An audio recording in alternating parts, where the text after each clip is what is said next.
अस्सलाम वालेकुम। बिस्मिल्लाहिर्रहमानिर्रहीम। आज हम लोग हिंदुस्तान के लोग सिर्फ देख रहे हैं कि फ़िलिस्तीन और इजराइल में बहुत घमासान जंग चल रही है, जिसका राज बहुत लोगों को मालूम नहीं है और बहुत लोग जान सुनकर भी अनजान हैं। लिहाजा हम आज इस वीडियो के माध्यम से आप लोगों को बताने वाले हैं कि आखिर फ़िलिस्तीन क्या है और बैतुल मुक़द्दस कब बना और कहाँ बना और कैसे बना, और ये जो आज का डेट में इजराइल इस पर हमलावर हुआ है, इसका पूरा वाक़या हम पेश करने वाले हैं इस वीडियो के माध्यम से। तो बिला ताखिर अब हम वीडियो को शुरू कर रहे हैं। इससे पहले आप लोगों से गुजारिश है कि मेरे इस चैनल को सब्सक्राइब कर दें ताकि हम आप तक नया वीडियो पहुंचा सकें। लिहाजा चलिए हम वीडियो को शुरू करते हैं। देखिए, एक तरफ तो है कि क़यामत आने का बहुत करीबी है, जिसका एक निशानी है कि आदमी एक दिन तमाम दुनिया, इंसान, हैवान, जिन, फरिश्ते, ज़मीन, आसमान, जो कुछ भी है सब फना हो जाएंगे। अल्लाह के सिवा कुछ बाकी नहीं रहेगा। इसे क़यामत आने को कहते हैं। क़यामत आने से पहले क़यामत की जो कुछ निशानियां थी वो भी बहुत सारे निशानियां जाहिर हो गए हैं, जिससे हम लोग को कुछ पता है और कुछ को नहीं पता है। इसमें से सबसे पहले एक है कि जो दीनी इल्म की तालीम उठ जाएगी, जहालात का कसरत से बढ़ोतरी होगी, शराब और जिना का ज़्यादती होगी, मर्द कम होंगे और औरतें ज़्यादा होंगे, माल की ज़्यादती होगी, अरब में खेती और बाग और नहरें आएंगे और फसल उगाएंगे। मर्द अपनी औरतों से कहने क्या होगा और बाप माँ को सुनेगा नहीं, और गाने बजाने का कसरत से होगा, और अगलों को, पुरखों को, बूढ़े पुरखों को दोषी ठहराएंगे, और जलील जिनको तंग कपड़ा न मिलता था वो बड़े बड़े महलों पर रहेंगे और अपने बड़ाई बयान करेंगे। मस्जिद में लोग चिल्लाएंगे और बातें करेंगे। इस्लाम कायम रहना इतना कठिन नहीं है। ऐसा होगा कि जैसे मुट्ठी पर अंगारे का लेना। अब रहा कि क़यामत की बहुत सारी निशानियां और हैं, जैसे आज का जो हमारे इजराइल का जो उनका कहना है कि हमारा जो मसीहा है वो जब तक बैतुल मुक़द्दस को हम लोग ढा करके इत्मीनान नहीं होंगे तब तक मेरा मसीहा आने वाला नहीं है। और मसीहा की आवरी के लिए वो लोग बहुत हावी हो गए हैं, और वो लोग हुजूर सल्लल्लाहु अलैहि वसल्लम, नबी करीम सल्लल्लाहु अलैहि वसल्लम की पेशनगोई को नज़र में रखते हुए लोगों ने सोचा है कि हम लोग जब तक ईद अक्सा को हम लोग जब तक नहीं ढाएंगे तब तक मेरा मसीहा नहीं आएगा, और जब तक मसीहा नहीं आएगा तब तक हम लोग का अरमान पूरा नहीं होगा। क्योंकि और जो है जेरूसलम, जिसको हम लोग कहते हैं बैतुल मुक़द्दस, जहाँ पर हमारा मस्जिद अल अक्सा है उसे बैतुल मुक़द्दस कहते हैं, जहाँ पर उनका कहना है कि जो हमारा मसीहा बैतुल मुक़द्दस के टूटने के बाद ही हम लोग चैन में आएंगे और मेरा मसीहा हमको हासिल हो जाएगा और हम लोग अपना काम में कामयाब हो जाएंगे। लिहाजा ये रहा एक तरफ की बात। दूसरी तरफ रहा कि ये जो यरूशलेम कहिए, फिलिस्तीन कहिए, यह नबियों का देश कहा जाता है। यहाँ 3000 से भी ज़्यादा नबी का यहाँ पर मज़ार अनवर हैं, जिसमें से यहूदी, उनके ये मानने वाले में से ईसाई और मुसलमान, 3 तरह के ग्रुप बटे हुए हैं। और यह पहले से ही लड़ाई का, जंग का सिलसिला जारी है। पहले भी 400 साल, 300 साल, 200 साल, हर जमाने में उन लोगों को जिहाद का जंग हुआ है। और जब ये जिहाद होती थी तो खात्मा सबको किया जाता था और एक कौम की वहाँ पर हुकूमत चलती थी। फिर उस कौम को हलाक करने के लिए फिर तीसरा कौम आ जाता था, फिर दूसरा कौम आ जाता था। इसी और जब तक पूरे को नहीं ख़त्म किया जाता है तब तक फिर उसका अपना हुकूमत, अपना मजहबी ताल्लुक का सिलसिला शुरू नहीं होता है। इसी तरह प्रत्येक मानने वाले, प्रत्येक मजहब, प्रत्येक नबियों के उम्मतों ने अपना अपना हुक्म जारी किया और अपना अपना उस जगह पर जिहाद जंग छेड़ा। और जब जब जैसा कामयाब हुआ तो किसी समय ईसाइयों का हुक्म बना, तो किसी समय यहूदियों का हुक्म बना, तो किसी समय मुसलमानों का हुक्म बना, और यह जंग शुरू से लेकर के आज तक है। दूसरी तरफ एक बात को मैं बताने चाहता हूं कि मस्जिद अल अक्सा, जहां पर हमारे हुजूर सल्लल्लाहु अलैहि वसल्लम मिराज के समय हरमैन से, मकाम हरम से यानी काबा से बैतुल मुकद्दस आए थे, उस पाक मुकद्दस पर अपना कदम रखे थे, वहां पर बुर्रक को भी बांधा गया था, और वहां से बुर्रक से हुजूर सल्लल्लाहु अलैहि वसल्लम मिराज में गए। ये एक बहुत ताजीमी वाली बात है। दूसरी तरफ बात है कि बैतुल मुकद्दस की तरफ ही पहले लोग मुंह रुक करके अपना नमाज अदा करते थे। उस समय किबला बैतुल मुकद्दस की तरफ हुआ करता था, और वह किबला चेंज किया गया। हुजूर सल्लल्लाहु अलैहि वसल्लम ने उस किबला को चेंज किया, और वो कहाँ चेंज किया गया? वो काबे की एक मस्जिद है जिसका नाम है किबलतन मस्जिद, जहां हम लोग हाजी भी नमाज पढ़े हैं और हाजी भी जाते हैं, और हम लोगों ने अपना चश्मदीद आंखों से देखे हैं, जिसमें है कि वो मस्जिद किबलतन मस्जिद में दो मेहराब होती है। एक मेहराब बैतुल मुकद्दस की तरफ है जो पहले था, और एक मेहराब रुख काबे की तरफ किया गया। दूसरा अगला फैसला डिसीजन हमारे हुजूर सल्लल्लाहु अलैहि वसल्लम के करने के बाद, जो कि आज तक हम लोग अब किबला काबा को मानते हैं और काबा की तरफ रुख करके हम लोग नमाज पढ़ते हैं। तो इस तरह से किबलतैन मस्जिद अल अक्सा एक बहुत ही अहम मुसलमानों का जगह है। एक नंबर में आया काबा, जिसको हम लोग हरम शरीफ कहते हैं। 2 नंबर में आया मदीना मनवरा, जिसे हम मस्जिद नबवी कहते हैं। और 3 नंबर में आया मस्जिद अल अक्सा, जिसे हम बैतुल मुकद्दस यरूशलेम में कायम है, जहां पर हमारे अकीदतमंदों का आज भी ये तीनों को ताजिमी और तीनों को लाजिमी और तीनों को बहुत ही अहम पाक घर माना जाता है। और हम लोग इसके माने बहुत चाहने वाले और बहुत ही आशिकान के ये हैं। लेकिन आज यह जो जंग इजराइल और फिलिस्तीन में छेड़ा है, जो हमास का एक छोटा सा कस्बा है जहां से आतंकी हमला किया गया इजराइल के ऊपर, और जहां लोगों ने अपना 70% तक अपना कामयाब हुए हैं। लेकिन जंग घमासान चली है, जिसके तहत लगभग आज 9वां दिन बरोज सोमवार हो रही है, जिसमें से लगभग 40,000 लोग हलाक हो चुके हैं। और अभी इजराइल का कहना है कि 2 लाख घरों को खाली करने को कहा गया है। और फिर उल्टा फिलिस्तीनों का कहना है कि कोई भी घर से छोड़ करके नहीं जाइए, अगर जाइएगा तो फिर जान से खतरा है, बहुत ही अंजाम बुरा हो सकता है। अब सो करे तो करे क्या। दूसरी तरफ हम मुसलमानों को भी जगाया जा रहा है कि 57 और जो भी इससे भी कुछ कमोबेश मुसलमानी देश है, मुसलमानी कंट्री है, वो लोग आखिर क्यों नींद में सो रहे हैं? इसमें सबों का भागीदारी होना चाहिए, और नहीं तो फिर हम मुसलमानों की इज्जत व आबरू नहीं बच पाएगी। लिहाजा हम लोगों को चाहिए कि ज़्यादा से ज़्यादा मुसलमान कंट्री अपना एक तरफा होकर के फिलिस्तीनियों के लिए लड़ना है। एवं हम मुसलमानों को जो नहीं हम लोग दूर दराज से जा पाते हैं, उन लोगों को दुआए मगफिरत करना है कि या अल्लाह आपका घर है, आप इसका हिफाजत खुद करते हैं, आपका घर आप हिफाजत करते हैं, लिहाजा ऐ मालिक तू इस घर का हिफाजत करें और फिलिस्तीनियों को इस जिहाद में कामयाब अता फरमाए।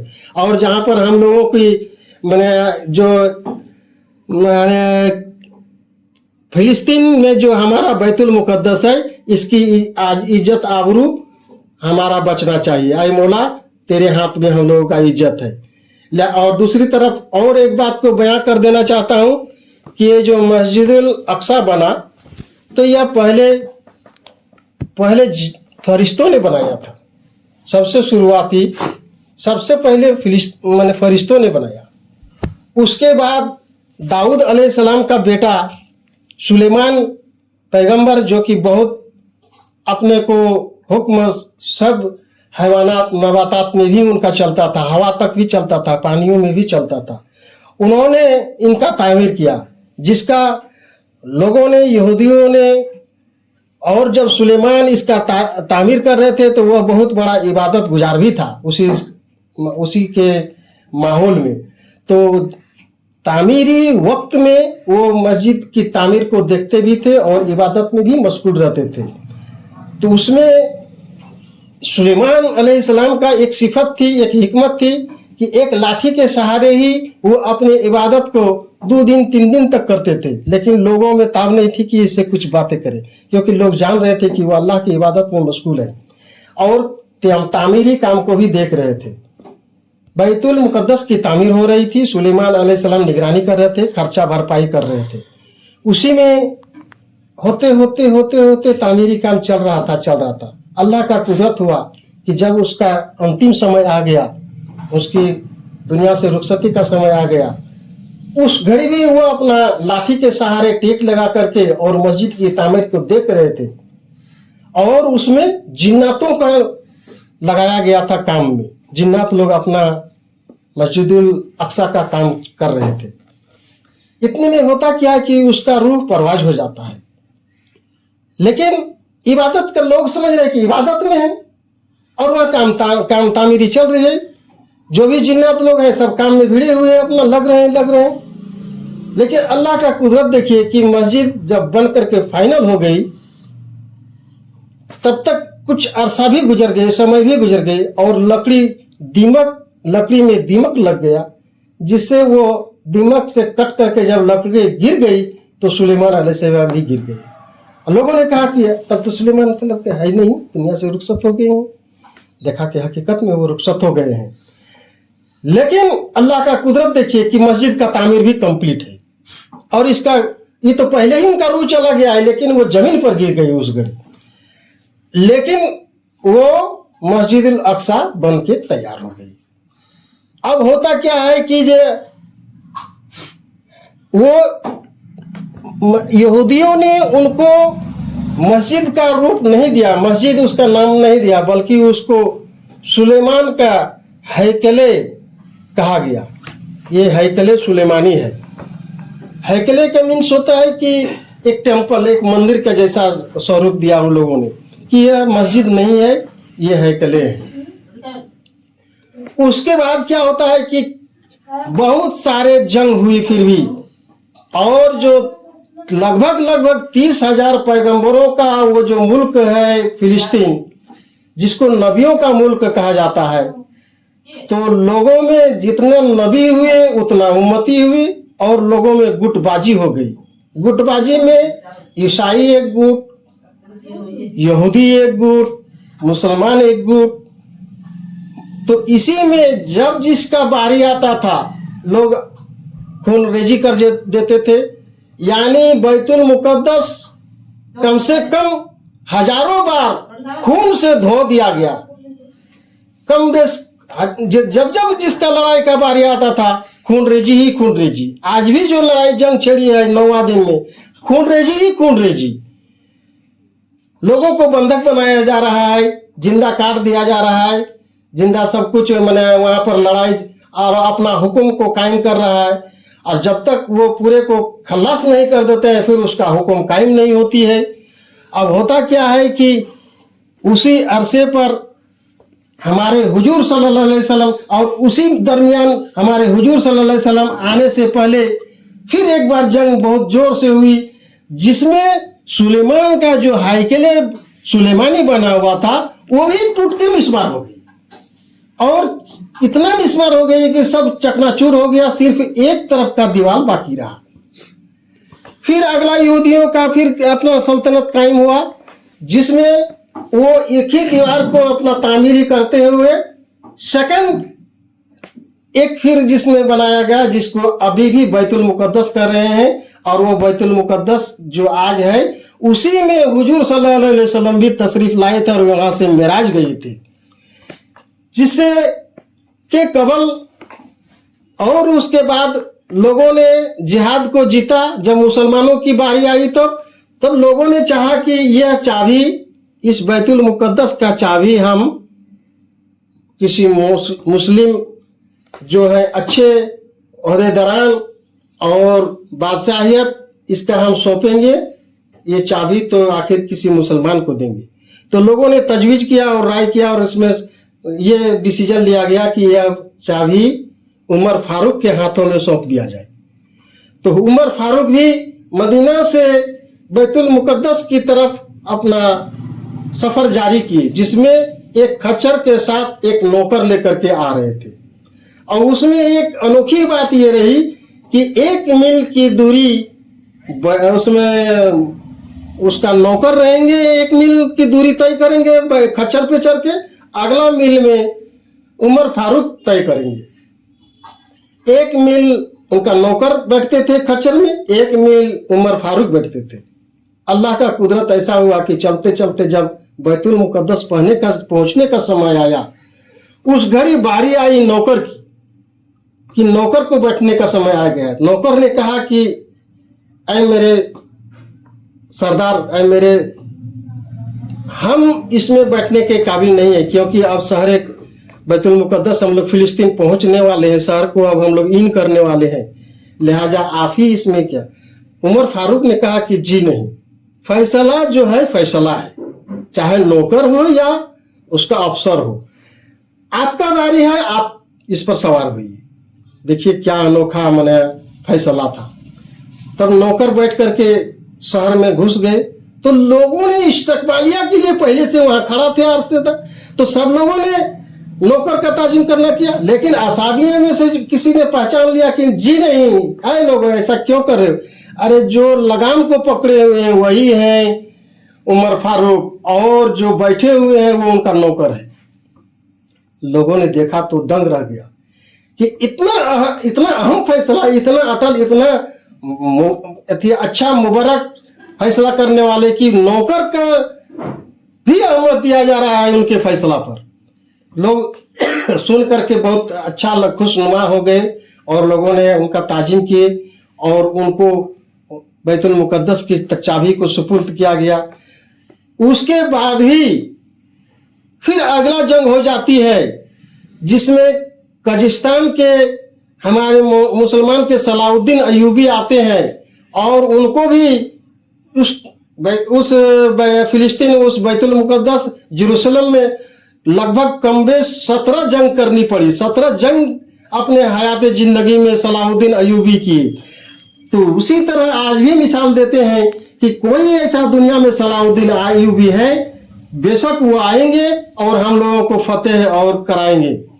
लिहाजा अब क्या होता है कि उसके बाद भी वो जो है बैतुल मुकद्दस आज तक तो महफूज है, लेकिन अगर यह रवैया रहा तो ईसाइयों के हाथ से हम लोग नहीं छूट पाएंगे। क्योंकि आज का जो डेट है, नेतन्याहू वहां का प्रधानमंत्री बना हुआ है, जिनका एक सपना है कि जब तक हम बैतुल मुकद्दस को तोड़ेंगे नहीं तब तक हमारा मसीहा नहीं आएगा, और मसीहा नहीं आएगा तब तक हम लोग अपना अमन और चैन की शांति जिंदगी नहीं गुजर बसर कर सकते हैं।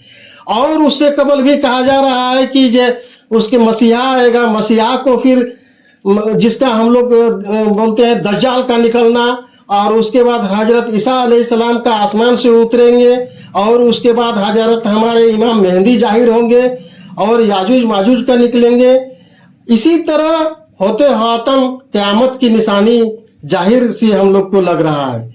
लिहाजा हम मुसलमानों को चाहिए कि इसके लिए हम लोग दुआ करें, और हमारे मुल्क, हमारे 57 मुल्क जो है उन लोगों को चाहिए कि इस लड़ाई में, इस जंग में अच्छी से अच्छी भागीदारी करें, ताकि हम लोगों को लाज इज्जत नाज बचे और फिलिस्तीनियों की कामयाबी मिले और इजराइल को शिकस्त दे करके इसमें फतेह कायम करेंगे। लिहाजा हम अल्लाह से दुआ करते हैं कि इसमें सबको अपना अपना दुआ का करें और इसमें फिलिस्तीनियों की जीत हो और इजराइल का इसमें हार हो और हम मुसलमानों की इज्जत आबरू बचे। लोगों, आप लोगों को अच्छा लगे तो आप लोग इसको सब्सक्राइब कर दें और अपने को अल्लाह के